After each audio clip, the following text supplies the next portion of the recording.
Hello বন্ধুরা, আজকে চলে এসেছি কাটোয়ার সেই ভাইরাল দেবনাথ ভাইয়ের ঘুগনি স্টলে, যেখানে পিতলের বাটি আর পিতলের চামচ সহযোগে পানির দিয়ে ঘুগনি সার্ভ করা হয়, যার দাম মাত্র 10 টাকা। খেতে কিন্তু অসাধারণ ছিল। ঘুগনি ছাড়াও এই দোকানে বিভিন্ন রকমের স্ন্যাক্সের আইটেম কিন্তু পাওয়া যায়।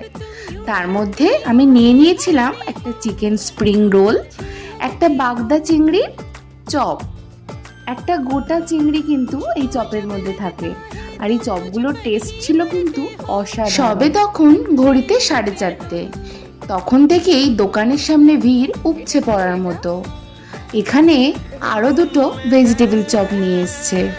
এই ভেজিটেবল চপটা কিন্তু ওই দোকানের ভীষণভাবে সেলিং আইটেম, খেতেও দুর্দান্ত ছিল। আর একটা অর্ডার করেছিলাম চিকেন কাটলেট, সেটা আর ওখানে বসে খাইনি, যদিও বাড়িতে এসেই খেয়েছিলাম। তার টেস্টও মন্দ ছিল না। তোমরা কাটোয়ায় গেলে এই দোকানের খাবার অবশ্যই একবার ট্রাই করো। আমার ভিডিওটা ভালো লেগে থাকলে একটা লাইক করে দিও।